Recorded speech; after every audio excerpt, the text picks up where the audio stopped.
Capítulo 3.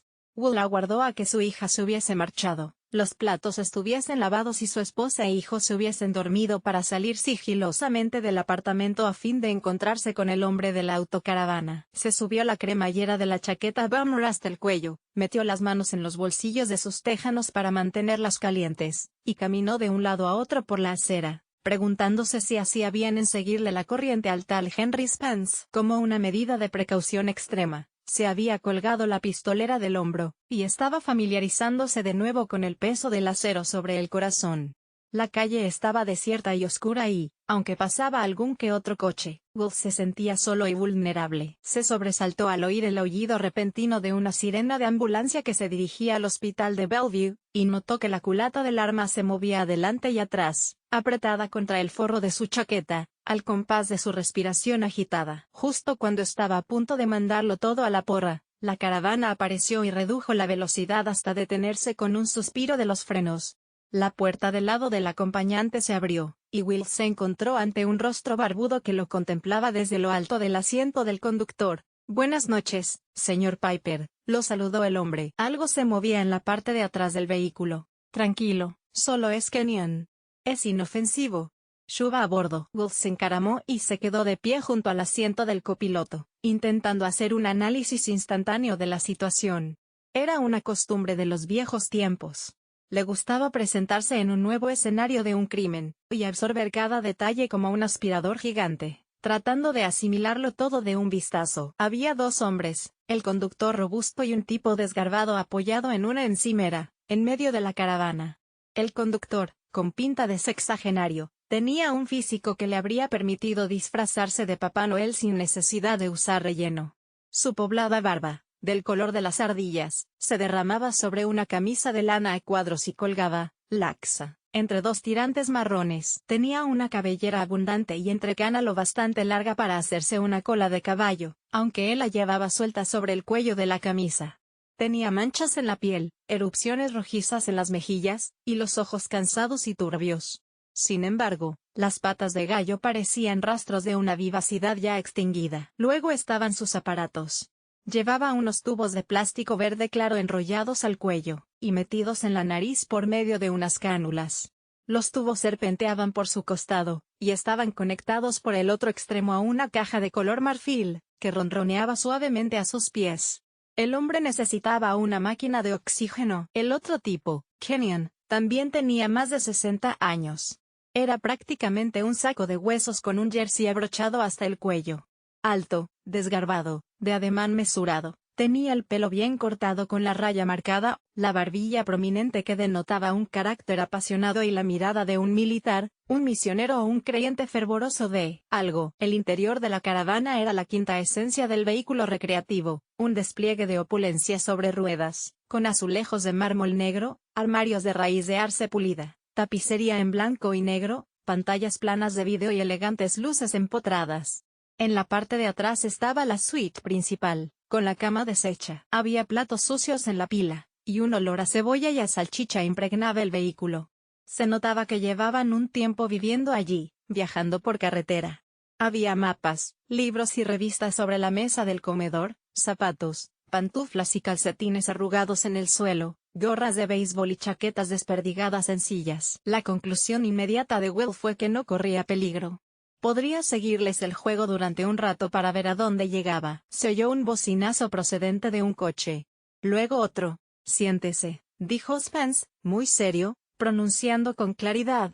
«Los neoyorquinos no son la gente más paciente del mundo». Will obedeció y se acomodó en el asiento del acompañante mientras Spence cerraba la puerta y arrancaba bruscamente.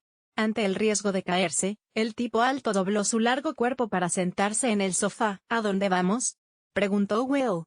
«Voy a conducir siguiendo una especie de patrón geométrico. No se imagina lo complicado que resulta aparcar este armatoste en Nueva York. Ha sido todo un desafío», añadió el otro. «Me llamo Alf Kenyon. Es un placer conocerle, caballero, a pesar de que esta mañana por poco consigue que nos detengan». Aunque no se sentía amenazado, Will tampoco estaba demasiado a gusto. «¿De qué va todo esto?», preguntó con sequedad. Spence redujo la velocidad y frenó frente al semáforo en rojo. «Compartimos cierto interés por Área 51, señor Piper.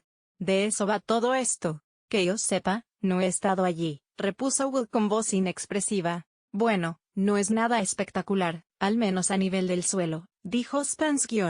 Bajo tierra, es otro cantar. Pero Will no estaba dispuesto a morder el anzuelo. Ah, ¿sí?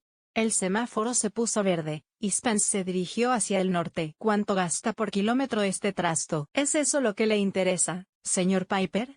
El consumo energético. Will flexionaba los músculos del cuello para tener a los dos hombres a la vista en todo momento. Oigan, no tengo la menor idea de qué saben o creen saber sobre mí. Solo quiero que quede claro que no sé una mierda sobre Área 51.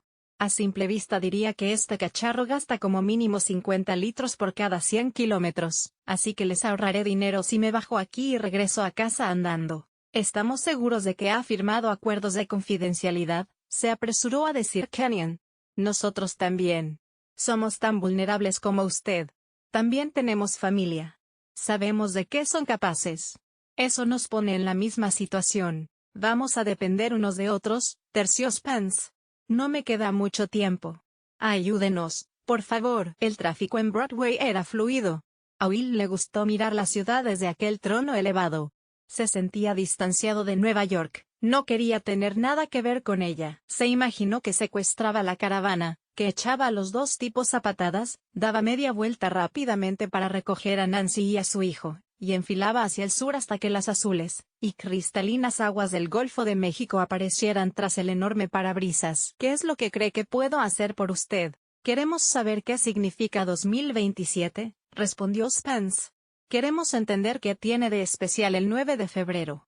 Queremos saber qué pasará el 10 de febrero. Creemos que usted también desea averiguarlo. Es imposible que no quiera, agregó Kenyon enérgicamente. Por supuesto que quería. Pensaba en ello cada vez que contemplaba a su hijo durmiendo en la cuna, cada vez que hacía el amor con su mujer. El futuro no quedaba tan lejos, ¿o sí? 17 años. Pasarían en un abrir y cerrar de ojos. Y él estaría allí. Estaba FDR. Fuera del registro. Su tarjeta dice algo del Club 2027. ¿Cómo se hace uno miembro de ese club? Usted ya es miembro. ¡Qué curioso! No recuerdo haber recibido mi carnet de socio por correo. Todo aquel que conoce la existencia de la biblioteca es miembro. De facto, Will tenía los dientes tan apretados que le dolían. De acuerdo. Ya está bien. ¿Por qué no me dicen quiénes son? Capítulo 4. Al cabo de una hora, Will había dejado de fijarse por completo en la ruta que estaban siguiendo. Era vagamente consciente de haber pasado por Times Square, de haber dejado atrás el Museo de Historia Natural, descomunal y a oscuras, y de haber cruzado Central Park un par de veces, con los anchos neumáticos de la caravana levantando hojas quebradizas en el aire nocturno. Estaba escuchando con tanta atención que la ciudad prácticamente había desaparecido para él. En Princeton, Henry Spence había sido un prodigio entre prodigios, un adolescente sorprendentemente precoz.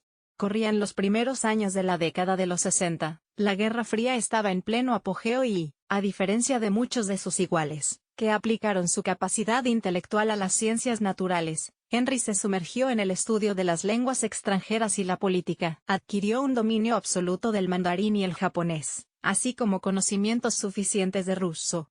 Estudió relaciones internacionales como asignatura optativa y, debido a sus raíces conservadoras, a haberse criado en una zona residencial cercana a Pensilvania, a su seriedad y rectitud, era prácticamente como si llevara en la frente un letrero de reclúteme dirigido a la gente local de la CIA. El profesor de estudios soviéticos se frotaba las manos esperanzado cada vez que veía al joven atildado fumando en el Abbey Club con una expresión inteligente en su pálido rostro y la nariz metida en un libro. Hasta la fecha, Spence seguía siendo el fichaje más joven en la historia de la CIA, y algunos de los veteranos hablaban todavía de aquel cerebrito que se pavoneaba por Langley con su enorme ego y una capacidad analítica asombrosa. Seguramente solo era cuestión de tiempo que un hombre trajeado de aspecto anodino lo abordase, y le pusiese en la mano una tarjeta con la insignia de la Marina de Estados Unidos.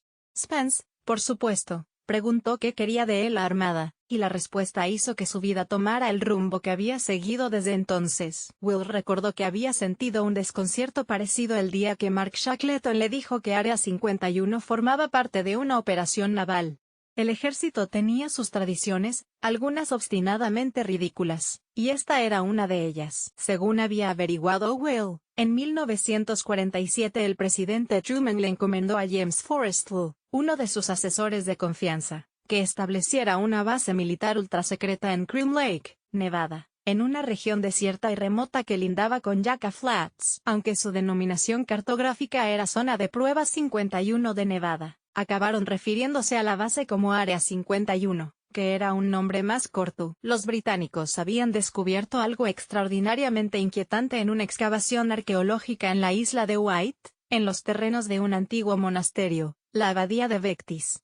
Habían abierto ligeramente su caja de Pandora, y la habían cerrado de golpe al darse cuenta de dónde se habían metido. Clement Attlee, el primer ministro, encargó a Winston Churchill que oficiase de mediador, y persuadiese al presidente de Estados Unidos de que les quitara ese peso de encima e impidiese que la reconstrucción de Gran Bretaña se demorara por esa distracción monumental. Así nació el proyecto Vectis. Daba la casualidad de que Forrestal era el secretario de Marina cuando se le asignó la misión, de modo que el proyecto quedó indisociablemente vinculado al Departamento de Marina, lo que convirtió a Área 51 en la base naval más seca y alejada del mar del planeta. El grupo de trabajo del proyecto Vectis, dirigido por Truman en persona, concibió una idea ingeniosa para rodear Área 51 de una nube de desinformación, una estratagema que seguía dando resultados 60 años después. Se aprovecharon del furor que causaban en todo el país los avistamientos de ovnis para montar una pequeña farsa en Roswell, Nuevo México, y luego propagar el rumor de que una base recién establecida en Nevada podía tener algo que ver con naves espaciales alienígenas y cosas por el estilo.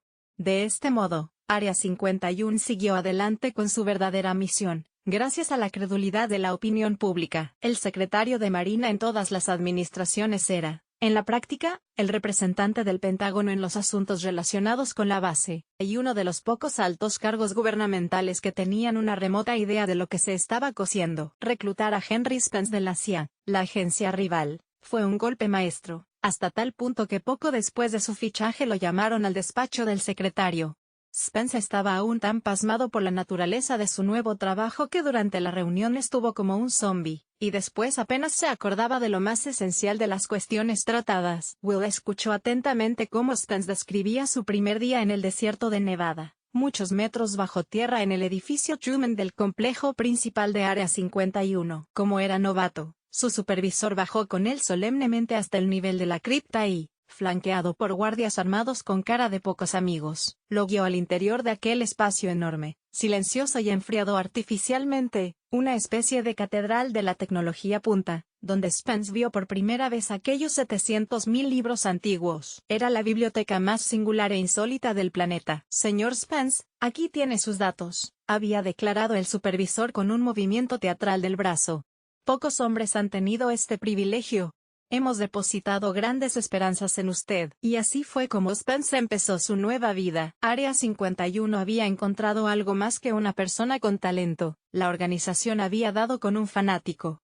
Cada uno de los días en que había bajado a la cámara subterránea a lo largo de casi 30 años, Spence había disfrutado plenamente del privilegio que su viejo jefe le había ofrecido, y de la embriagadora responsabilidad de formar parte de la institución más exclusiva y secreta del mundo. Gracias a sus conocimientos lingüísticos y a sus dotes analíticas, al cabo de pocos años estaba al cargo de la sección de China. Más tarde llegaría a ser director de asuntos asiáticos, y al final de su trayectoria profesional era el analista más condecorado en la historia del laboratorio. En los años 70, ideó un sistema nuevo y global para obtener información de personas específicas valiéndose de bases de datos chinas disponibles, aunque algo rudimentarias, y de una amplia red de inteligencia que desarrolló en cooperación con la CIA. Las purgas maoístas y los desplazamientos de población con frecuencia lo obligaban a basarse en modelos estadísticos. Pero su primer gran éxito fue predecir en 1974 el desastre natural que acaecería el 28 de julio de 1976 en China, en el pueblo minero de Tangshun, y provocaría 255.000 víctimas mortales. Apenas se produjo el terremoto, el presidente Ford ya estaba preparado para ofrecer al primer ministro Wang Wofeng la ayuda de sus equipos de rescate previamente movilizados, lo que reforzó las relaciones entre Estados Unidos y China en la era post-Nixon. Aquel fue un momento emocionante para Spence. Describía con orgullo morboso el entusiasmo que lo embargó cuando las primeras noticias sobre el seísmo letal llegaron a Nevada. Will lo miró como a un bicho raro. Entiéndame, no es que yo ocasionara el maldito desastre, se explicó. Simplemente lo predije. De joven, Spence era un tipo arrogante y bien parecido que estaba encantado con su vida de soltero en la pujante Las Vegas. Pero al final, como en el fondo era un blanco protestante de clase acomodada, un pez fuera del agua en una ciudad de nuevos ricos codiciosos, acabó por juntarse con gente de su estilo. En su club de campo conoció a Marta, la hija de un rico promotor inmobiliario. Se casaron y tuvieron hijos, que en la actualidad eran ya profesionales de éxito. Spence era abuelo pero, por desgracia, Marta había fallecido a causa de un cáncer de mama antes de que naciera su primer nieto. Nunca busqué la fecha de su muerte, insistió Spence. Seguramente habría podido conseguirla sin problemas, pero no lo intenté. Dejó el laboratorio cuando cumplió la edad de jubilación obligatoria, poco después del 11S. Probablemente se habría quedado más tiempo si se lo hubieran permitido, su trabajo era su vida. Su interés se centraba en Área 51, pero le gustaba informarse sobre temas candentes, aunque no tuvieran que ver con Asia. Durante el verano de 2001, cuando su jubilación era inminente, hacía lo posible por almorzar a diario con los del Departamento de Estados Unidos para intercambiar teorías y predicciones sobre los sucesos que pronto matarían a 3.000 personas en el World Trade Center. Cuando se retiró, era fisiológicamente viejo pero sumamente rico gracias a la fortuna familiar de su esposa. Su muerte causó estragos en la salud de Spence. El hábito de fumar 2 paquetes diarios le provocó un enfisema complicado con asma que empeoraba cada día. Estaba gordo debido a los esteroides, y su debilidad por la comida rica en grasas. Con el tiempo, se vería obligado a utilizar una silla de ruedas eléctrica y una máquina de oxígeno. Sus dos pasiones como jubilado, confesó, eran sus nietos y el Club 2027. La caravana, que llamaba el Yayo Móvil, era clave para su movilidad y para ver a su familia desperdigada por el país. Cuando Spence terminó de hablar, Alf Kenyon, como si hubiera estado esperando ese instante, se lanzó a contar su historia personal sin darle siquiera a Will la oportunidad de interrumpir, que se sentía como si estuviesen jugando con él. Esos tipos le estaban abriendo su corazón para engatusarlo. No le gustaba, pero como le picaba la curiosidad, les seguía la corriente. Kenyon era hijo de unos pastores presbiterianos de Michigan. Se crió en Guatemala pero lo enviaron a la universidad en Estados Unidos. En Berkeley, enardecido por las protestas contra la guerra de Vietnam, mezcló los estudios latinoamericanos con un radicalismo creciente. Después de licenciarse, viajó a Nicaragua para ayudar a los campesinos a reclamar tierras al régimen de Somoza. A principios de los 70, los rebeldes sandinistas empezaban a tener cierta influencia en el campo, y a movilizar a la gente contra el gobierno. Kenyon era un simpatizante fervoroso de la causa. Sin embargo, su trabajo en el altiplano atrajo la atención no deseada de las milicias progubernamentales y, un día, recibió en su aldea la inesperada visita de un joven estadounidense angelical llamado Tony que tenía más o menos su misma edad. De forma misteriosa, Tony sabía muchas cosas sobre él y, sin que se lo pidiera, le aconsejó que intentara pasar inadvertido. Aunque Kenyon era bastante ingenuo, tenía suficiente mundo para reconocer en Tony a un hombre de la CIA. Eran la noche y el día, polos opuestos política y culturalmente, de modo que Kenyon, furioso, lo echó de su casa.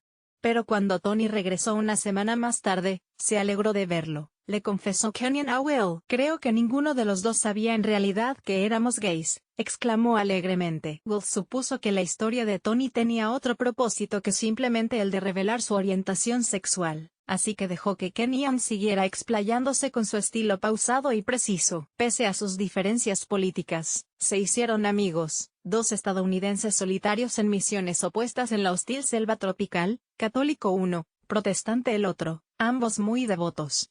Kenyon llegó a comprender que cualquier otro agente de la CIA lo habría echado a los lobos, pero Tony se mostraba realmente preocupado por su seguridad e incluso le avisó de una batida de las milicias. Cuando se acercaba la Navidad de 1972, Kenyon hizo planes para pasar una semana en Managua. Tony le hizo una visita y le suplicó me suplicó, que no fuera a la capital. Kenyon no quiso escucharlo hasta que Tony le contó algo que cambiaría su vida. El 23 de diciembre se producirá un desastre en Managua, le dijo. Miles de personas morirán. Por favor, No vayas. ¿Sabe qué ocurrió ese día, señor Piper? Will negó con la cabeza. El gran terremoto de Nicaragua. Murieron más de 10.000 personas, y las 3/4 partes de los edificios quedaron destruidos. Él no quiso decirme cómo se había enterado, pero me puso los pelos de punta y no fui a Managua. Más tarde, cuando nos volvimos íntimos, por decirlo de alguna manera, me dijo que no tenía idea de cómo nuestro gobierno podía estar al tanto de lo que se avecinaba, pero que la predicción estaba en el sistema, y él tenía entendido que era totalmente fiable. Huelga decir que me dejó intrigado. Al final, destinaron a Tony a otro lugar, y Kenyon abandonó Nicaragua cuando estalló una guerra civil en toda regla. Regresó a Estados Unidos para cursar el doctorado en Michigan. Al parecer, Tony había introducido el nombre de Kenyon en el sistema, y los reclutadores de Área 51 se fijaron en él porque buscaban un especialista en Latinoamérica. Un buen día, un funcionario de la Marina lo visitó en su piso de Ann Arbor, y le sorprendió preguntándole si quería saber cómo el gobierno había sabido lo del terremoto de Managua. Desde luego que quería saberlo. Había picado el anzuelo. Se incorporó a Área 51 pocos años después que Spence, y lo asignaron a la sección de Latinoamérica. Como Spence y él eran unos tipos muy cerebrales y les encantaba hablar de política, congeniaron de inmediato y pronto empezaron a sentarse juntos en los vuelos diarios entre Las Vegas y Groom Lake. Con el paso de los años, el clan Spence adoptó a todos los efectos al joven soltero, y lo invitaba por vacaciones y a las reuniones familiares. Cuando Marta murió, Kenyon fue el principal apoyo de Spence. Se jubilaron los dos el mismo día de 2001. En la sala VIP de Eggy G, en el aeropuerto de McCarran, tras tomar su último vuelo juntos, se abrazaron con los ojos llorosos.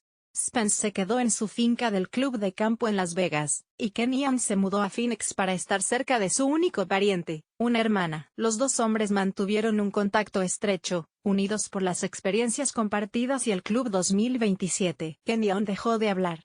Will esperaba que Spence retomara el hilo de la conversación, pero este también se quedó callado. ¿Puedo preguntarle si es usted religioso, señor Piper?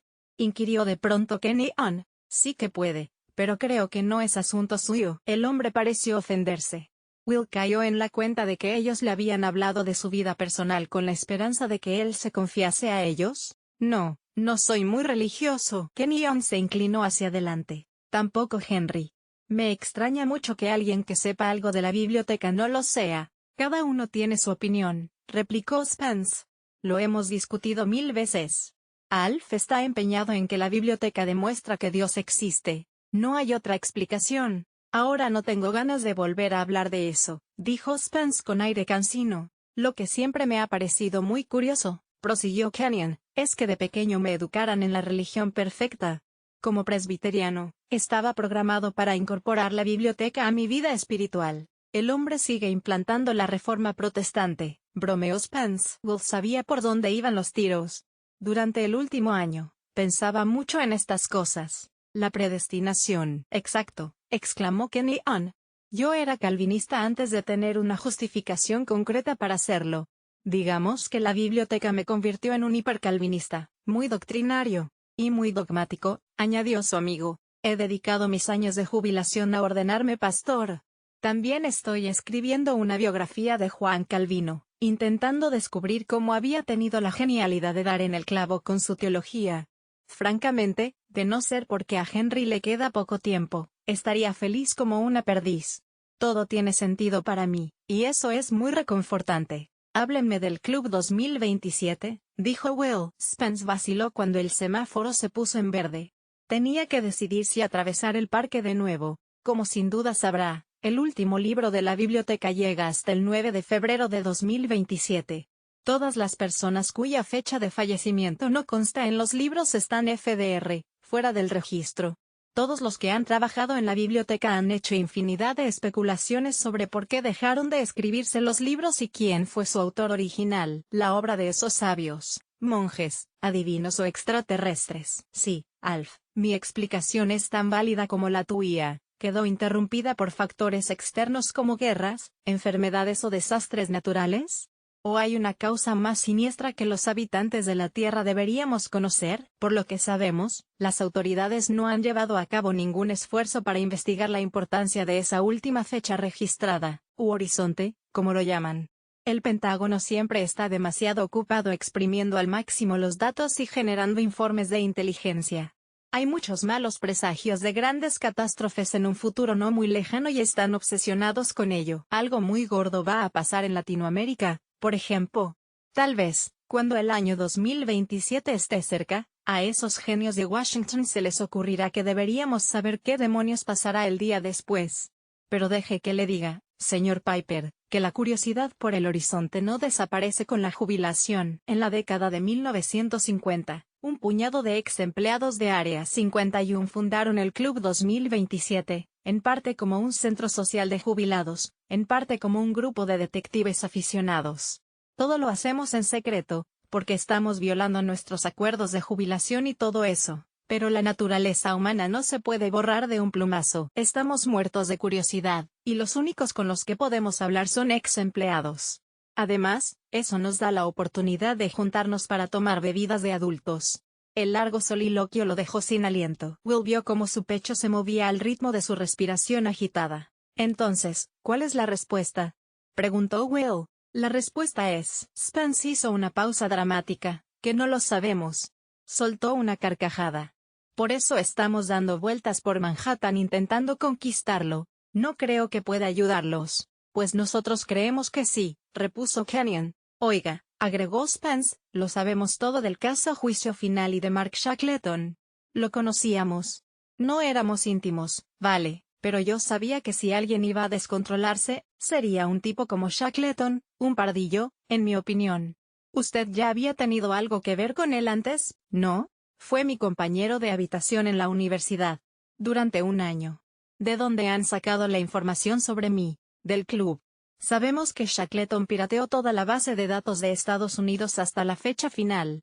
Que se inventó unos asesinatos en serie en Nueva York para crear una cortina de humo. Kenyon sacudió la cabeza tristemente. Todavía me cuesta creer que fuera tan rastreramente cruel como para enviar a la gente postales con la fecha de su muerte. Interrumpió. Sabemos que su auténtico propósito era mezquino, prosiguió Spence, hacer dinero con una trama relacionada con los seguros.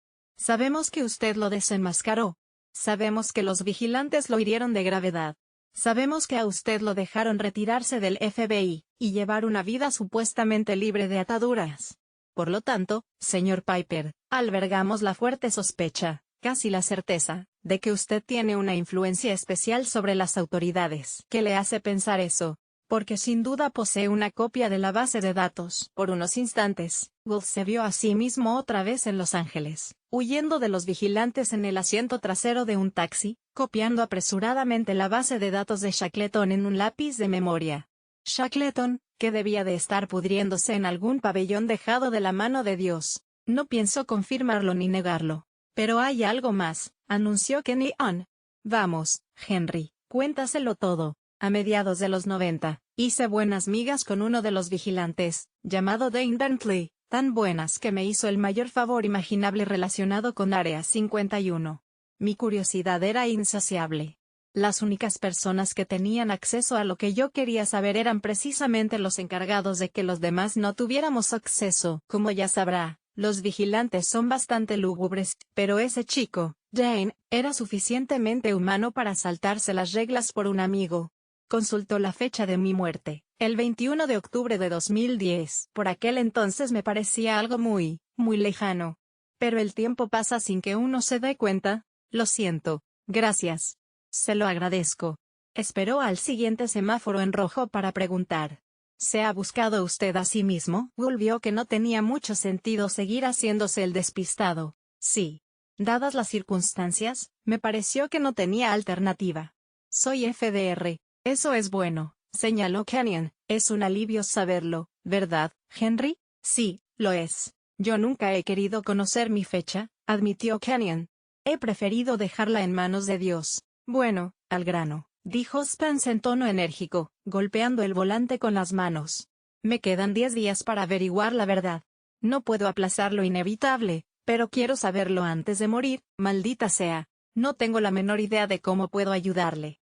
De verdad que no. Enséñaselo, Alf, ordenó Spence. Enséñale lo que encontramos hace una semana. Kenyon abrió una carpeta y sacó unas hojas en las que había impreso una información de una página web. Se las pasó a Will. Era un catálogo de la casa de subastas Pierce White, de Londres, especializada en libros antiguos. Anunciaba una subasta que se celebraría el 15 de octubre de 2010, es decir, al cabo de 2 días. Había varias fotos en color del lote número 113, un volumen grueso y viejo con la fecha 1527 grabada en el lomo. Will miró las imágenes y la descripción detallada del artículo que estaba más abajo. Aunque solo leyó el texto por encima, concluyó que, en esencia, lo que decía era que, aunque se trataba de un objeto único, la casa de subastas no sabía qué era. El precio de salida estaba entre 2.000 y 3.000 libras esterlinas. ¿Es lo que yo creo?, preguntó Will. Spence asintió. En la oficina sabíamos que faltaba un volumen de la biblioteca. Un libro de 1527. Y ahora que me quedan menos de 2 semanas de vida, descubro que ese jodido libro va a salir a subasta. Tengo que hacerme con él. Ese maldito libro ha estado por ahí perdido durante 6 siglos. El único tomo que falta entre cientos de miles. ¿Por qué no estaba con los demás? ¿Dónde ha estado todo este tiempo? ¿Sabía alguien lo que era? Joder, tal vez nos diga más que cualquiera de los otros libros guardados en la cripta de Grim Lake. No quiero adelantarme a los acontecimientos, pero, por lo que sabemos, podría ser la clave para averiguar qué diablos pasará en 2027. Tengo un presentimiento, señor Piper. Y, por Hades, debo corroborarlo antes de morir. ¿Y eso qué tiene que ver conmigo? Queremos que vaya a Inglaterra mañana a pujar por el libro en la subasta. Yo estoy demasiado enfermo para tomar un avión. Y Alf, este cabronazo testarudo, se niega a apartarse de mi lado. Le he comprado billetes en primera clase, y el de vuelta es para el viernes por la noche. Le he reservado una bonita suite en el Claridge's. Will le lanzó una mirada de odio, pero cuando se disponía a replicar, Spence lo interrumpió. Antes de que responda, quiero que sepa que hay algo que es aún más importante para mí. Quiero ver la base de datos. Conozco la fecha de mi muerte, pero no he consultado las de mis seres queridos. Hasta donde yo sé, ese hijo de puta de Malcolm Fraser, que el dios de Alf lo fulmine mañana mismo, va a por nosotros. Tal vez lo que acabará conmigo dentro de 10 días no serán mis pulmones jodidos, sino los matones de Fraser. Me niego a abandonar este valle de lágrimas sin antes saber si mis hijos y mis nietos son FDR. Quiero saber si están a salvo. Estoy desesperado por saberlo. Si hace esto por mí, señor Piper, si consigue el libro y me facilita la base de datos, yo le haré rico. Will estaba negando con la cabeza incluso antes de que el hombre terminara de hablar. No iré a Inglaterra mañana, dijo Will, rotundamente. No puedo dejar a mi mujer y a mi hijo sin avisar con tiempo. Tampoco tocaré la base de datos. Es mi seguro de vida. No pienso poner en peligro la seguridad de mi familia para satisfacer su curiosidad. Lo siento, pero debo negarme, aunque lo de hacerme rico suena bastante bien. Llévese también a su esposa y a su hijo. Lo pagaré todo. No puede ausentarse del trabajo así, sin más. Olvídelo. Imaginó la reacción de Nancy, y no era algo agradable. Tuerza a la derecha por la Quinta Avenida y lléveme a casa. Spence se puso nervioso y comenzó a gritar y a farfullar. Will tenía que colaborar. El tiempo se acababa. ¿Acaso no veía lo desesperado que estaba? El hombre tosía y resollaba con tal violencia que Will temió que perdiera el control y se estrellara contra los coches aparcados. Tranquilízate, Henry. Le imploró Kenyon. Silencio. Deja que yo me encargue de esto. De todos modos, Spence se había quedado sin habla. Agachó su cabeza moteada y le hizo señas a Kenyon para que lo relevara. Muy bien, señor Piper. No podemos obligarle a hacer algo contra su voluntad. Ya suponía que no querría involucrarse. Pujaremos por teléfono. Denos permiso al menos para pedir que un mensajero le entregue el libro en su apartamento el viernes por la noche de modo que podamos pasar a recogerlo. En el ínterin, tenga la gentileza de considerar la generosa oferta de Henry. No necesita la base de datos completa, solo las fechas de fallecimiento de menos de una docena de personas. Por favor, consúltelo con la almohada. Will asintió con la cabeza y guardó silencio durante el resto del trayecto hacia el Bajo Manhattan, concentrándose en la respiración sibilante de Spence, y en el siseo del oxígeno que fluía por las cánulas que llevaba en la nariz. En ese momento, Malcolm Fraser se despertó sobresaltado y con el ceño fruncido, inusualmente desorientado. Los títulos de crédito de la película pasaban por la pantalla del avión, y la señora mayor del asiento del medio estaba dándole unos golpecitos en el hombro para que la dejara salir al pasillo y dirigirse al lavabo. Los asientos de clase turista en el vuelo de American no estaban diseñados para cuerpos grandes y musculosos como el suyo, por lo que se le había dormido la pierna derecha. Se levantó y sacudió el pie hasta que se le pasó el hormigueo, maldiciendo a sus superiores por no haberse estirado un poco para pagarle un billete en clase business. No había ningún aspecto de esa misión que le gustara. Enviar al jefe de seguridad de Área 51 a pujar por un libro en una subasta le parecía ridículo, aunque se tratara de ese libro. Porque no habían enviado a un machaca del laboratorio. Él le habría encargado gustosamente a uno de sus vigilantes que le hiciera de niñera. Pero no. El Pentágono lo quería a él. Y, por desgracia, Fraser sabía por qué. El suceso de Caracas. Faltaban 30 días, y el tiempo corría. Una de esas predicciones trascendentales de Área 51 estaba a punto de cumplirse, pero esta era distinta. Ellos no estaban en guardia ni a la defensiva, como de costumbre. Esta vez, aprovecharían la información para pasar a la ofensiva. El Pentágono estaba preparado. Los jefes del Estado Mayor se encontraban permanentemente reunidos. El vicepresidente en persona encabezaba un grupo de expertos. El gobierno de Estados Unidos estaba poniendo toda la carne en el asador. Era el momento más inoportuno para que el libro que faltaba saliese a la luz. Aunque la confidencialidad era la prioridad en Crime Lake, nadie quería hablar de un posible fallo de seguridad cuando faltaba solo un mes para la operación Mano Tendida. Mano Tendida. ¿A qué genio de las relaciones públicas del Pentágono se le había ocurrido eso? Si el libro que faltaba acababa en manos de algún cerebrito, solo Dios sabía qué preguntas se plantearían, qué información se divulgaría. Por eso, Fraser entendía por qué le habían encomendado a él la misión. Pero eso no significaba que le gustara. El piloto anunció que estaban cerca de la costa de Irlanda, y que aterrizarían en Heathrow en 2 horas. A sus pies, Fraser tenía un maletín de piel vacío, acolchado por dentro y del tamaño adecuado para el trabajo. Ya estaba contando las horas que faltaban para estar de vuelta en Nevada, con el pesado libro de 1527 cuidadosamente envuelto, y guardado en su mochila suministrada por el gobierno. Capítulo 5. La sala de subastas de Pierce y White estaba al lado del vestíbulo principal en la planta baja de la mansión georgiana. Los postores se registraban en la recepción, y entraban en una estancia elegante y antigua con suelos de madera noble color ocre, techo alto de escayola y una pared recubierta de librerías que requerían una escalera de mano para llegar a los estantes superiores. Las ventanas de la sala daban a High Street, y, con las cortinas descorridas, los rayos de luz amarilla se entrecruzaban con las filas de sillas de madera perfectamente alineadas formando cuadros como los de un tablero de ajedrez. Había espacio para entre 70 y 80 asistentes, y esa soleada mañana de viernes, la sala se estaba llenando rápidamente. Malcolm Fraser había llegado temprano, ansioso por despachar el asunto cuanto antes.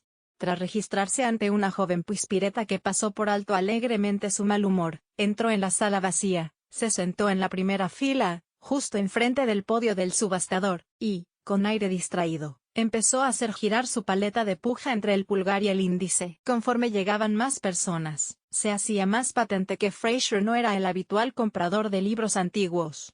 Los demás postores no tenían aspecto de poder levantar 180 kilos en un banco de pesas, nadar 100 metros bajo el agua o matar a un hombre con sus manos. Pero Fraser estaba visiblemente más nervioso que sus compañeros míopes y fofos, pues nunca había participado en una subasta, y solo tenía una idea vaga del protocolo que debía seguir. Echó un vistazo al catálogo y encontró el lote 113 en las páginas interiores. Si ese era el orden del día, le esperaba una sesión larga y tediosa. Mantenía la espalda erguida y rígida, con los pies firmemente plantados junto a su mochila. Parecía un monolito con un rostro en el que predominaban los ángulos sobre las curvas. En la segunda fila, la silla situada detrás de él estaba desocupada porque su corpachón no dejaba ver el podio. Fraser se había enterado de la subasta por un mensaje de correo electrónico enviado por el Pentágono a su BlackBerry cifrada. En ese momento él estaba empujando un carrito en un supermercado de las afueras de Las Vegas, siguiendo obedientemente a su mujer por la sección de lácteos. El tono que emitió el aparato era una señal de máxima prioridad, un pitido insistente que hizo que se le secara la boca como a un perro de Pavlov.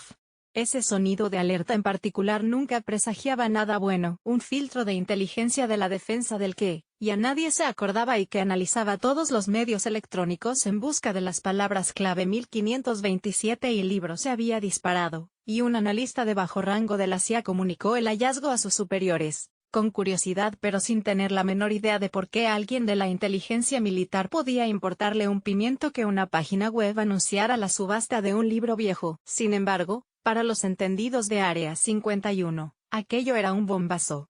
El único volumen que faltaba, La aguja en el pajar, había aparecido. ¿Dónde había estado ese libro durante todos esos años? ¿Sabía alguien lo que era? ¿Podía alguien averiguarlo? ¿Tenía ese volumen concreto algo especial que pudiera comprometer la misión del laboratorio? Se organizaron reuniones, se trazaron planos, se cursaron solicitudes a instancias superiores, se asignaron y enviaron fondos. La operación mano tendida era inminente, y Fraser fue elegido expresamente por el Pentágono para llevar a cabo el trabajo. Los subastadores llegaron a la sala casi llena y ocuparon sus puestos. Toby Parfitt, impecablemente vestido, se acercó al podio para ajustar el micrófono y sus pertrechos para la subasta. A su izquierda, Mordenstein y otros dos altos cargos del departamento de libros se sentaron ante una mesa cubierta con una tela. Cada uno de ellos estableció una conexión telefónica para atender a quienes querían pujar por teléfono y, con el auricular contra la oreja, aguardaron tranquilamente a que comenzara la sesión. Peter Nieve, el joven ayudante de Toby, apostado a la derecha de su jefe, se revolvía nervioso, un lacayo listo para obedecer órdenes. Nieves se aseguró de estar más cerca de su jefe que el nuevo ayudante, Adam Cottle, que se había incorporado al departamento solo un par de semanas antes.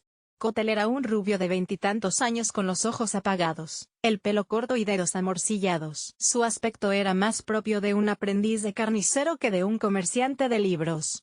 Por lo visto, su padre conocía al director ejecutivo, y le habían pedido a Toby que lo contratara, aunque no necesitaba a otro ayudante. Cottle no solo carecía de un título universitario, sino de cualquier tipo de experiencia en el sector. Nieve había sido implacable con él. Ahora que por fin tenía a alguien por debajo en el escalafón, aprovechaba para delegar sus tareas más rutinarias y humillantes en el joven anodino, que asentía en silencio y ponía manos a la obra como un tonto servil. Toby paseó la mirada por el público, saludando a los asiduos con un leve movimiento de la cabeza.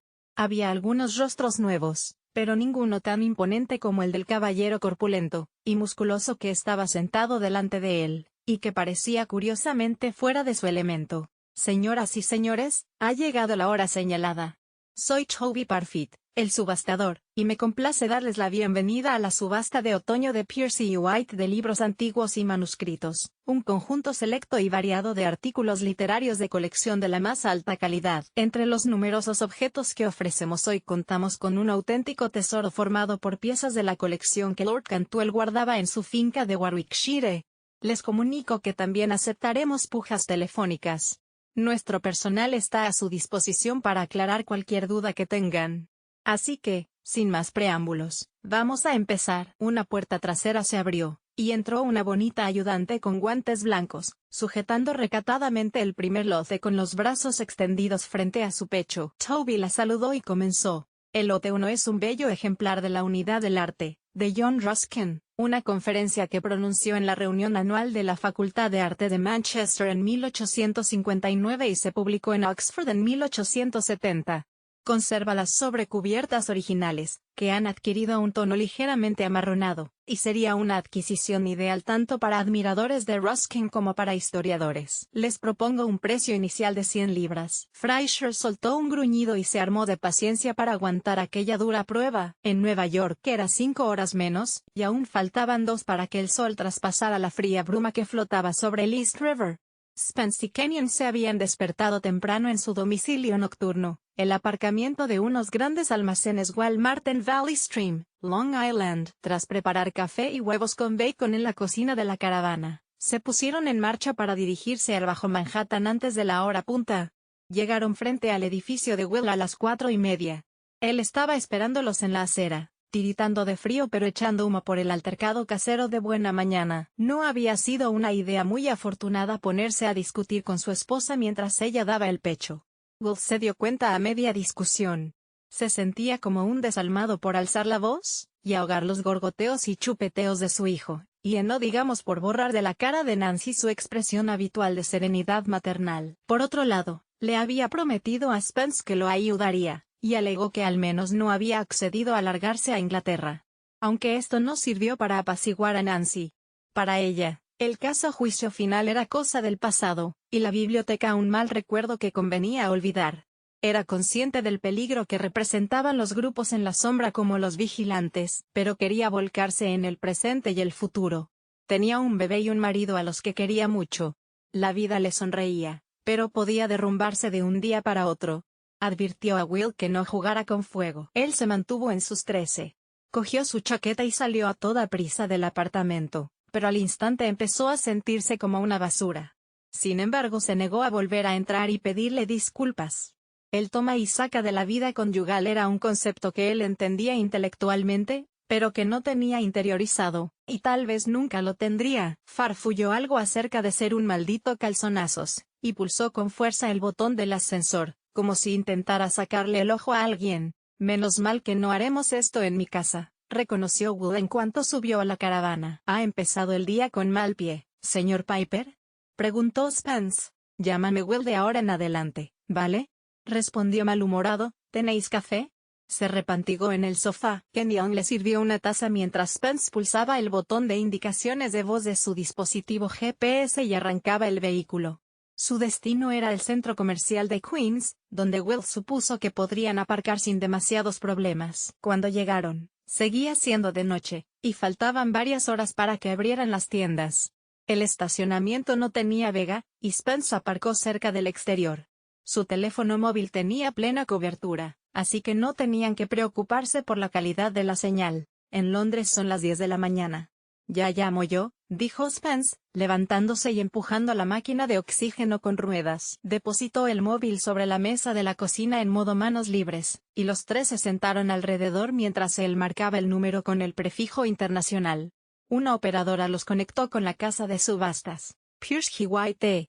Al habla Martin Stahin. ¿Su nombre, por favor? Soy Henry Spence y le llamo desde Estados Unidos. ¿Me oye bien? Sí, señor Spence, alto y claro. Esperábamos su llamada. ¿No sería muy útil que nos indicara los lotes por los que le interesa pujar? Solo por uno, el lote 113. Entiendo. Bueno, es posible que no lleguemos a ese artículo hasta bien entrada la segunda hora. He enchufado el móvil a la corriente y tengo las facturas al día. Así que por mí no hay problema. En Londres, Fraser luchaba contra el jet lag y el aburrimiento, pero era demasiado disciplinado y estoico para hacer muecas, bostezar o retorcerse en su asiento como una persona normal. Los libros viejos se sucedían en un tedioso desfile de cartón, piel, papel y tinta, crónicas, novelas, libros de viajes, poemarios, tratados de ornitología, ciencia, matemáticas, ingeniería. Él parecía ser el único de los presentes que no estaba fascinado. Los demás, empapados en sudor, mejoraban con vehemencia la oferta de sus competidores, cada uno con su estilo particular. Algunos agitaban su paleta de puja ostentosamente, mientras que otros alzaban la suya de forma casi imperceptible.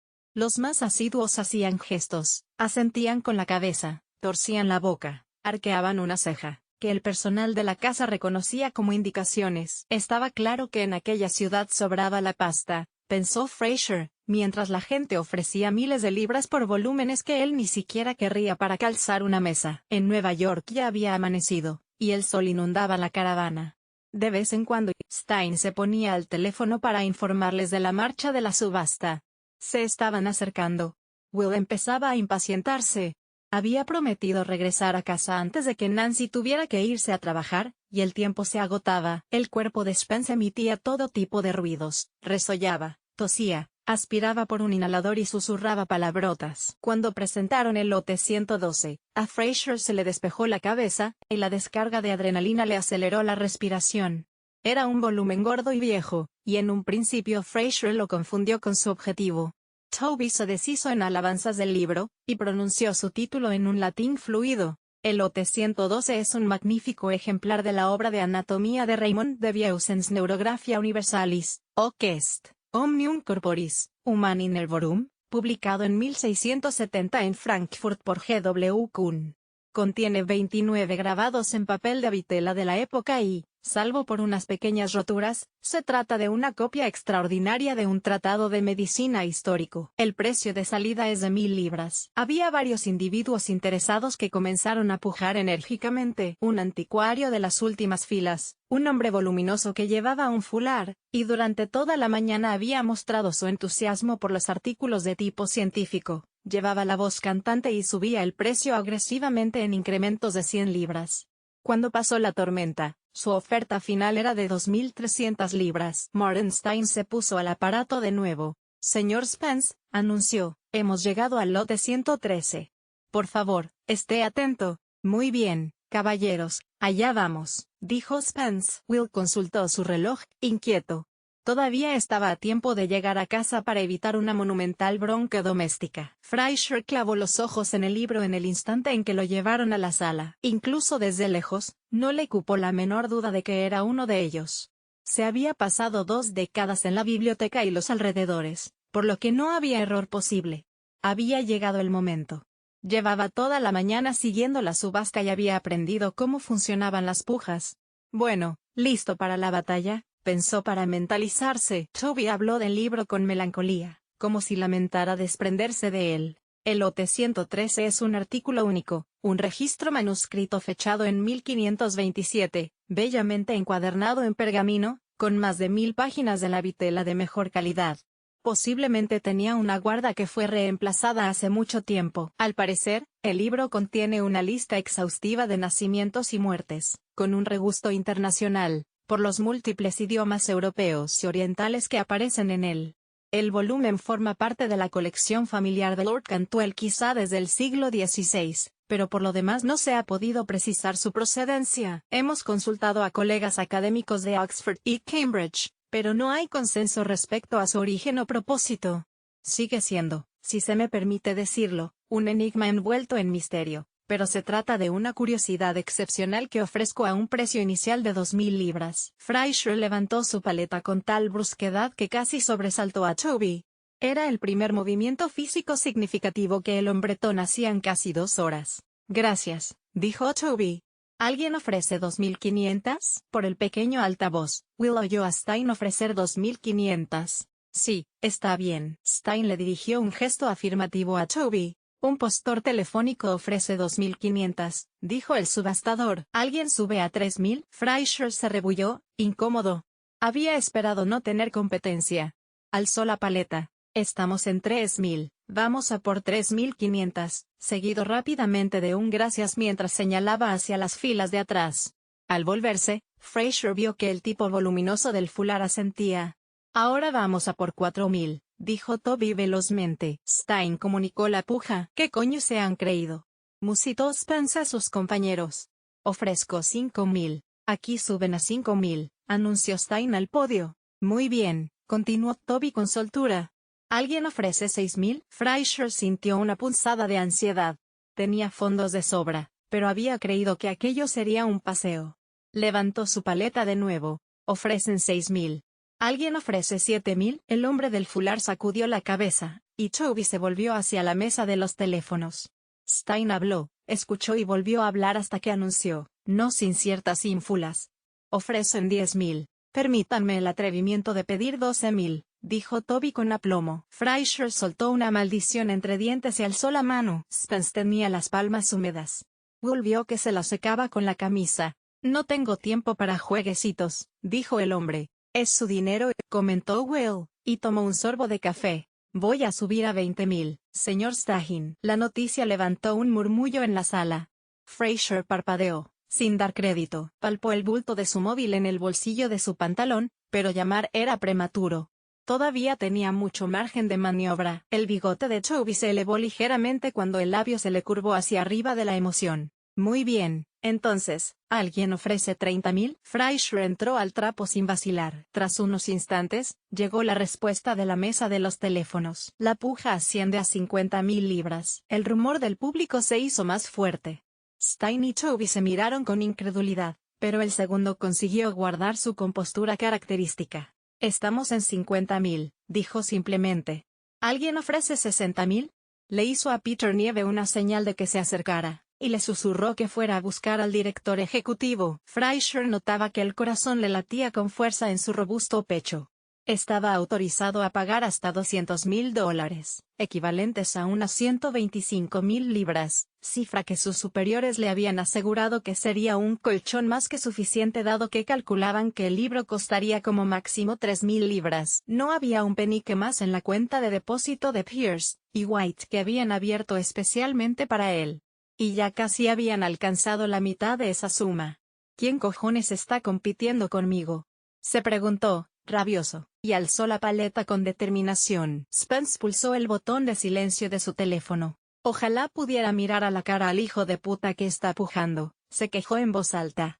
¿Quién narices pagaría esa cantidad de pasta por un libro que parece un censo antiguo? Tal vez alguien que sabe lo que es, dijo Wood en tono siniestro. No me parece muy probable, repuso Spence, a menos que, Alf, ¿tú qué opinas? Kenyon se encogió de hombros. Es posible, Henry. Siempre es posible. ¿De qué estáis hablando?, preguntó Will. Los vigilantes. Los matones de Área 51 podrían haberse enterado, supongo. Aunque, espero que no. Acto seguido, declaró, voy a darle un empujoncito al asunto. Pero, ¿cuánto dinero tiene?, le preguntó Will a Kenyon. Un montón. Y no puedo llevármelo a la tumba, dijo Spence, y desactivó el modo silencio del teléfono. Stein, hágame el favor de ofrecer 100,000 libras. Se me está agotando la paciencia. ¿He oído bien? ¿Ha dicho 100,000 libras? Preguntó Stein con la voz entrecortada. Así es. Stein sacudió la cabeza. La puja telefónica es ahora de 100,000 libras, anunció en alto. Fraser vio que la expresión de Toby pasaba de la emoción a la suspicacia. Ese tipo debe de haberse dado cuenta de que este libro es mucho más importante de lo que creía, pensó. Muy bien, dijo Toby sin alterarse, mirando directamente la cara desafiante de Fraser. Me pregunto si el señor estará dispuesto a subir a 125,000. Fraser asintió y abrió la boca por primera vez en toda la mañana. Sí, dijo, estaba al límite. La última vez que había sentido algo parecido al pánico fue cuando tenía poco más de 20 años, y era un joven soldado de las fuerzas especiales. Estaba en una flotilla en la costa oriental de África, y la misión se fue al garete. Los habían descubierto y estaban en una inferioridad numérica de 30-1, bajo el fuego de lanzagranadas de unos cabrones rebeldes. Esta situación era peor. Fraser sacó el móvil y, con las teclas de marcación rápida, llamó al secretario de Marina que, en ese momento, estaba jugando un partido matinal de squash en Arlington. El teléfono sonó varias veces dentro de la taquilla, y al final Fraser oyó: aquí Lester. Deje su mensaje y me pondré en contacto con usted. Stein comunicó la nueva puja de 125,000. Spence le pidió que esperara un momento y puso el teléfono en silencio. Es hora de acabar con esto de una vez, masculló a sus compañeros. Will se encogió de hombros. Era su dinero.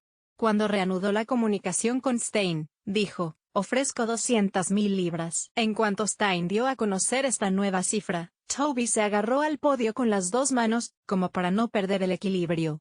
El director ejecutivo de Pierce y White, un aristócrata muy serio y canoso, observaba desde un lado de la sala, juntaba y separaba las puntas de los dedos con nerviosismo. Entonces Toby se dirigió cortésmente a Fraser. ¿Desea mejorar la oferta el señor? Fraser se levantó y se retiró a un rincón en el que no había nadie. Tengo que hacer una llamada, dijo.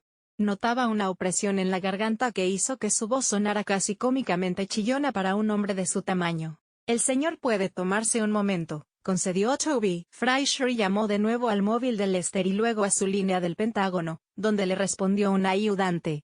En susurros, acribilló al pobre desdichado a preguntas. Toby lo miró pacientemente durante un rato. ¿El señor desea mejorar la oferta?, preguntó de nuevo. Un segundo, gritó Fraser. Se oyó un run run entre los presentes. Aquello era de todo punto inusual. Bueno, ¿lo tenemos?, preguntó Spence por teléfono. El otro postor está realizando una consulta, me parece, respondió Stein. Pues dígale que espabile, resolló Spence. Fraser sintió un sudor frío. La misión estaba al borde del descalabro, y el fracaso no era una posibilidad prevista. Él estaba acostumbrado a resolver problemas por medio de la fuerza y la violencia calculadas, Pero sus métodos habituales no servían de nada en aquella sala elegante del centro de Londres repleta de bibliófilos demacrados. Stein enarcó las cejas para indicarle a Toby que el postor telefónico se estaba impacientando. Toby, a su vez, atrajo la severa mirada del director ejecutivo, y ambos asintieron con la cabeza para confirmar la decisión. Me temo que, a menos que oigamos una puja más alta, tendré que adjudicar este lote por 200.000 libras. Fraser intentó no hacerle caso. Seguía gritándole en susurros a su teléfono. Toby alzó con ademán melodramático su martillo de subastador, más alto de lo habitual. Señoras y caballeros, dijo despacio, con voz clara y orgullosa, 200.000 a la una, 200.000 a las dos y, vendido al postor telefónico por 200.000 libras. Toby golpeó el tablero con el martillo, y el sonido hueco y satisfactorio resonó por un momento antes de que Fraser girase sobre sus talones. No, gritó. Capítulo 6. Fraser caminaba arriba y abajo con furia, sin importarle que la acera de Kensington High Street estuviera atestada de peatones que tenían que esquivar sus embestidas de apisonadora.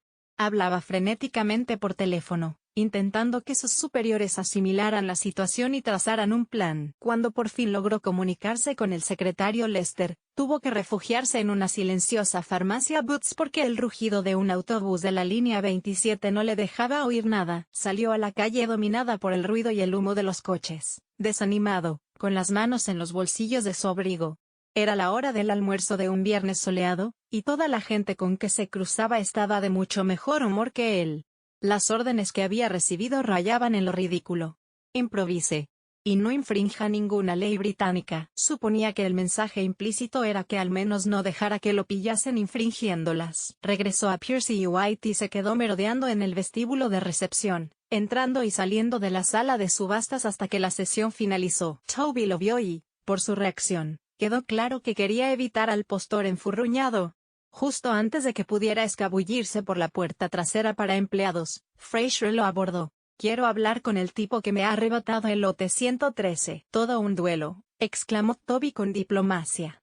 Hizo una pausa deliberada, tal vez con la esperanza de que el hombre, al ver que le plantaba cara, explicara el motivo de su interés. Pero Fraser simplemente volvió a la carga. «¿Puede darme su nombre y su número de teléfono? Me temo que no es posible. Nuestra política de confidencialidad nos lo impide. Sin embargo, si me da usted su autorización, le facilitaré sus datos al ganador del lote por si desea ponerse en contacto con usted». Fraser lo intentó de nuevo y luego incomodó visiblemente a Toby insinuándole que lo compensaría por las molestias. Cuando apareció Mordenstein, Toby se excusó atropelladamente y se dirigió hacia él. Mientras los dos subastadores hablaban, Fraser se acercó con disimulo y oyó hablar a Stagin. «Ha insistido en que le enviáramos el libro a Nueva York por mensajero para que se lo entreguen esta noche. Está dispuesto a pagar billetes de ida y vuelta en primera clase para un miembro del personal. Ya ha reservado un asiento en el vuelo BA 179 que sale esta tarde». «Pues yo no pienso ir», dijo Toby. «Yo tampoco. Tengo planes para la cena», rezongó Stagin. Toby divisó a sus ayudantes al otro extremo de la sala, y les hizo señas de que se acercaran. Nieve no cabía en sí de emoción por el libro de Cantwell, mientras que Cottle, como de costumbre, parecía una acelga. «Necesito que alguien lleve el libro de 1527 a Nueva York esta noche». Cottle se disponía a decir algo, pero Nieve se le adelantó. «Caray, me encantaría ir, Toby, pero no me he renovado el pasaporte. Es algo que tengo pendiente». «Iré yo, señor Parfit», se ofreció Cottle rápidamente. «No tengo nada que hacer el fin de semana». «¿Has estado alguna vez en Nueva York?» «Sí, fui una vez, en un viaje escolar». «Entonces, decidido. El comprador se ha comprometido a abonar el servicio íntegramente en el aeropuerto Kennedy y añadirlo a su cuenta. Te pagará billetes en primera y una habitación en un hotel de lujo, así que no te faltará de nada. Les preocupa bastante la seguridad, así que cuando llegues tendrás que pasarte por el mostrador de British Airways, donde recibirás una carta con la dirección de entrega, primera clase», gimió Nieve. «Joder, macho. Me debes una, Cottle». «Me la debes». Fraser salió al vestíbulo a hurtadillas. La chica de la recepción estaba guardando los folletos y las hojas de registro. «Quisiera enviarle una nota de agradecimiento a ese joven que trabaja aquí, Cottle. Me ha sido de gran ayuda. ¿Podría decirme su nombre de pila y cómo se escribe Cottle?» «Adam», respondió ella, visiblemente sorprendida de que alguien tan insignificante como el joven Cottle pudiera ser de ayuda a un cliente. Eso era todo lo que Fraser necesitaba saber. Unas horas después, Fraser iba en un taxi en dirección a Heathrow, devorando 3 Big Macs comprados en el único restaurante de High Street que le había inspirado confianza. Adam Cottle viajaba en otro taxi, unos 100 metros más adelante, pero a Fraser no le preocupaba perderle la pista.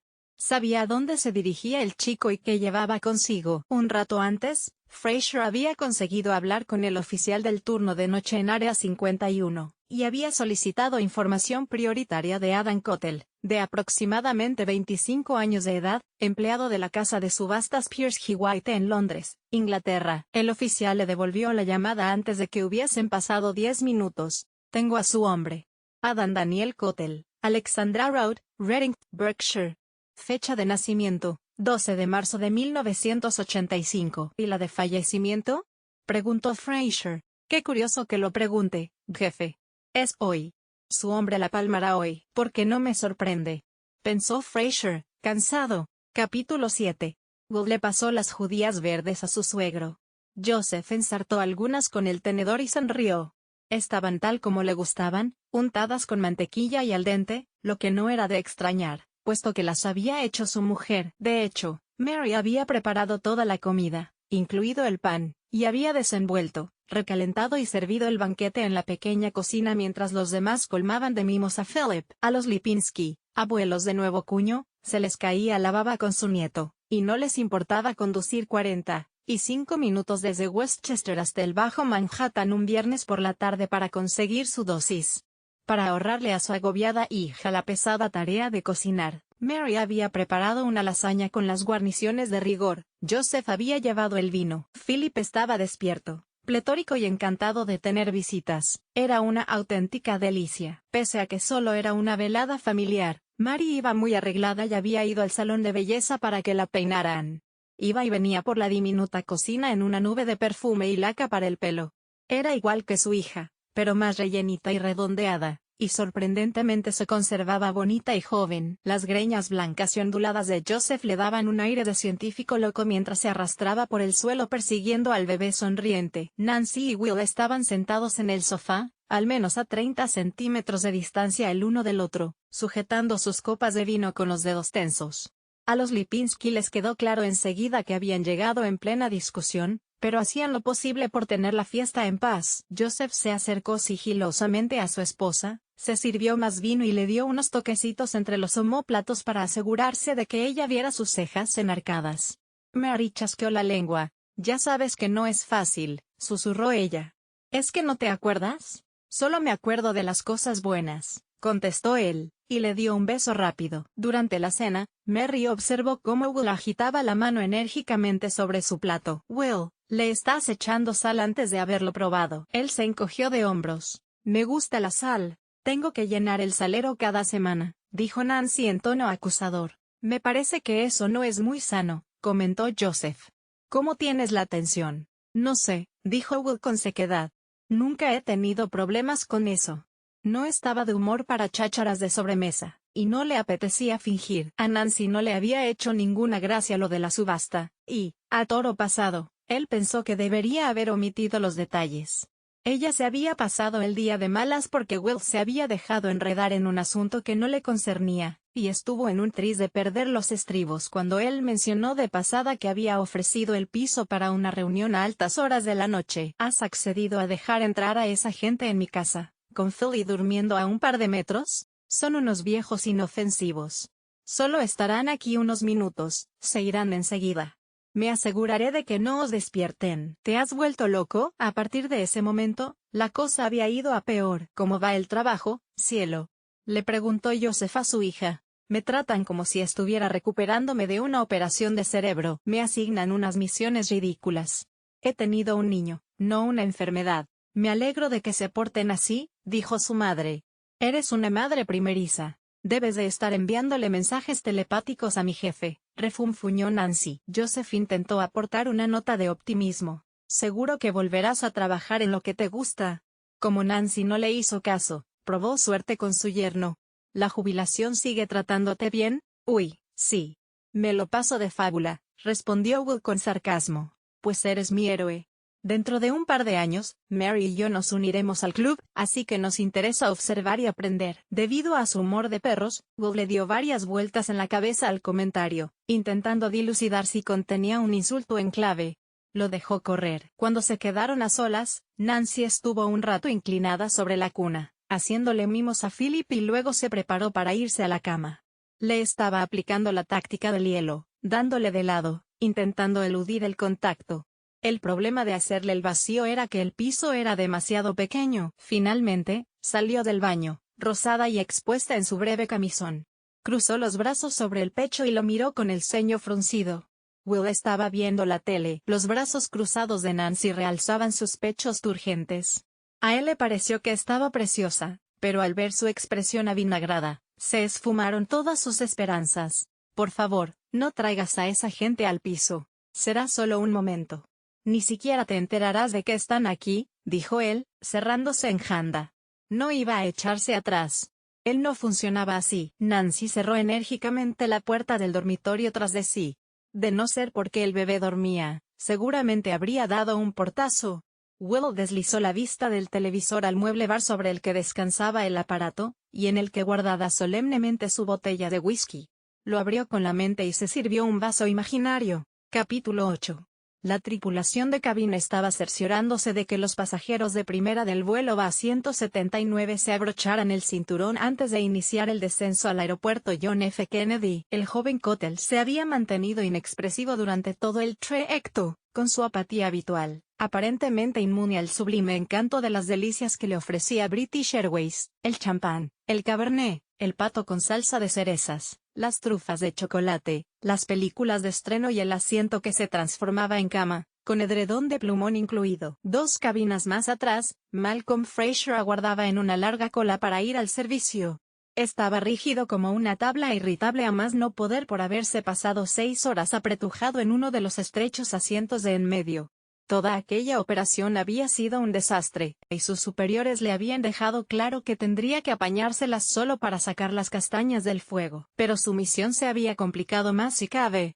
El sencillo encargo de hacerse con el libro había dado paso a una investigación sobre quién había pagado aquella suma exorbitante y por qué. Le ordenaron que siguiera el libro para hallar las respuestas y, como de costumbre, borrar su rastro por todos los medios necesarios. Como no podía ser de otra manera, el asunto se consideraba de prioridad máxima, y su jefe estaba al borde de la histeria. El secretario Lester había exigido que se le informara hasta del detalle más insignificante. Todo esto tenía amargado a Fraser. Estaba tan cabreado que podría matar a alguien. En la puerta de embarque de la Terminal 5 de Heathrow, Fraser se había acercado a Cottle cuando éste estaba haciendo cola frente al mostrador de primera clase. Temía que el joven lo reconociese dentro del avión, así que quería disipar toda sospecha.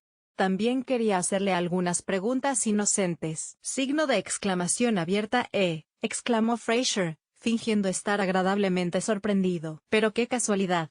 Yo estaba en la subasta hace un rato. Cottle lo miró, entornando los ojos. Por supuesto, señor. Ya me acuerdo. Menuda se ha organizado, ¿verdad? Sí, señor. Ha sido espectacular. Vaya, resulta que vamos en el mismo vuelo. ¿Qué cosas, no? Señaló el equipaje de mano de Cottle. Me imagino lo que llevas ahí dentro. Sí, señor, respondió Cottle, visiblemente incómodo. ¿Hay alguna posibilidad de saber quién se ha llevado el gato al agua? Todavía estoy interesado en comprarlo. Tal vez podría llegar a un acuerdo con el que me ganó en la puja. Me temo que no estoy autorizado para ello, señor. Por la política de la empresa y esas cosas. Se anunció por megafonía el embarque de los pasajeros de primera clase. Cottle agitó su billete ante Fraser y dijo, bueno, señor, que tenga un vuelo agradable. Y se alejó despacio. Will se levantó de un salto del sofá antes de que el timbre sonara por segunda vez. Eran casi las 11. Y los hombres de la caravana habían llegado puntuales. Los esperó en el recibidor del piso para pedirles que hablaran en voz baja. Cuando las puertas del ascensor se abrieron, se quedó boquiabierto al ver a Spence encorvado sobre una silla de ruedas eléctrica de color rojo subido y de 3 ruedas, con la máquina de oxígeno sujeta al vehículo con correas.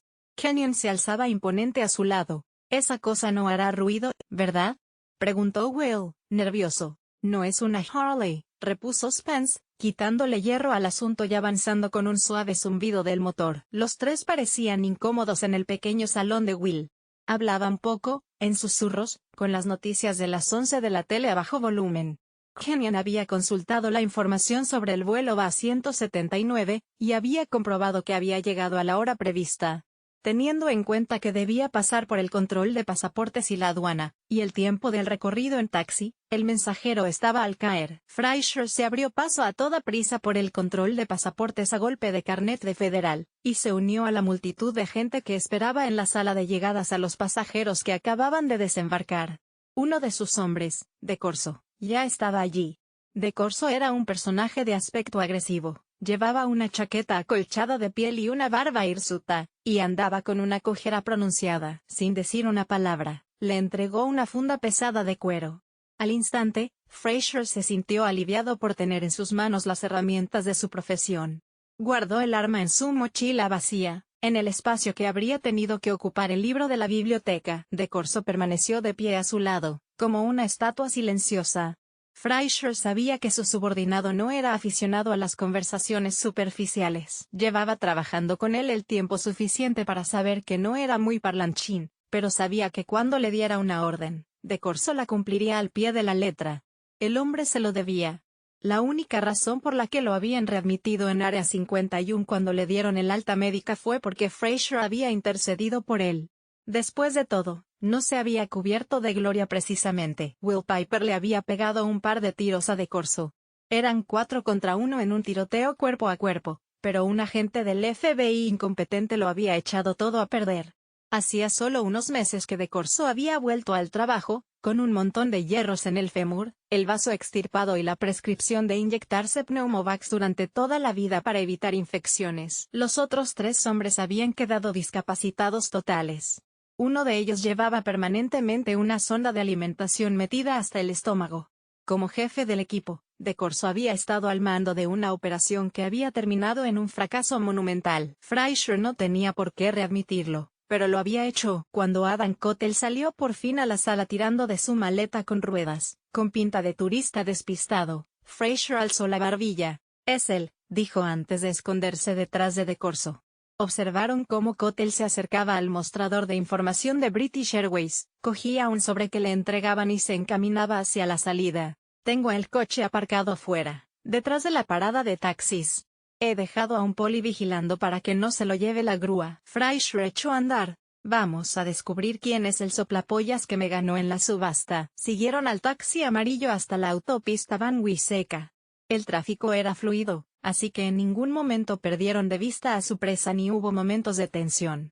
De Corso anunció que iban hacia el túnel de Queens en dirección a Midtown, por lo que su destino debía de estar en Manhattan. Fraser se encogió de hombros, muerto de cansancio. «Lo que tú digas», murmuró. Cottle bajó del taxi en mitad de la manzana. El joven cogió su maleta y le pidió al taxista que lo esperara. Al parecer, el conductor era desconfiado, pues pidió al pasajero que le pagase la carrera completa. Cottle, de pie en la acera, comprobó la dirección en un papel antes de desaparecer en el vestíbulo de un bloque de pisos. «¿Quieres que entre?», preguntó De Corso. Estaban al otro lado de la calle, no muy lejos, arrellanados en el coche. «No. Ha dejado al taxi esperando», gruñó Fraser. «Consígueme los datos de todos los residentes en el edificio». De Corso abrió su ordenador portátil y estableció una conexión cifrada con los servidores de la oficina. Mientras tecleaba, Fraser cerró los ojos, arrullado por el suave repiqueteo de los gruesos dedos sobre el teclado. Hasta que, de pronto, «Joder, ¿qué pasa?», preguntó Fraser, sobresaltado. De Corso le pasó el portátil. Fraser lo cogió e intentó enfocar su empañada vista en la lista que aparecía en la pantalla. «¿Qué?», inquirió, con un gesto de incomprensión. «Casi al final». «¿Lo ves?». Lo vio. «Will Piper. Apartamento 6F». Fraser se frotó la barbilla como si estuviera moldeando un trozo de arcilla. Después soltó un torrente de imprecaciones. «No puedo creerlo, joder. El maldito Will Piper. ¿No les dije a esos idiotas de mierda del Pentágono que era una locura soltarlo?». Le vino a la cabeza la irritante imagen de Will cómodamente sentado en la lujosa cabina de avión privado del secretario Lester, muy ufano, bebiendo whisky a sorbos a 40.000 pies, prácticamente imponiendo sus condiciones. Sí que lo dijiste. Me consta. Y aquí está ahora, jugándonosla. Déjamelo a mí, Malcolm, pidió de Corso, casi suplicando. Se masajeó el muslo derecho, que todavía le dolía allí donde la bala de Will había astillado el hueso. SFDR, ¿ya no te acuerdas? Eso no significa que no puede dejarlo hecho una mierda. Fraser no lo escuchaba. Su mente iba a 1000 por hora, intentando pensar en todas las posibilidades. Iba a tener que hacer unas llamadas, abrirse paso hacia arriba por el escalafón hasta los peces gordos. Un agente del FBI jubilado que vive en este barrio no tiene $300,000 con los que pujar en una subasta. Hay alguien detrás. Tenemos que llegar al fondo de este asunto. Con cautela.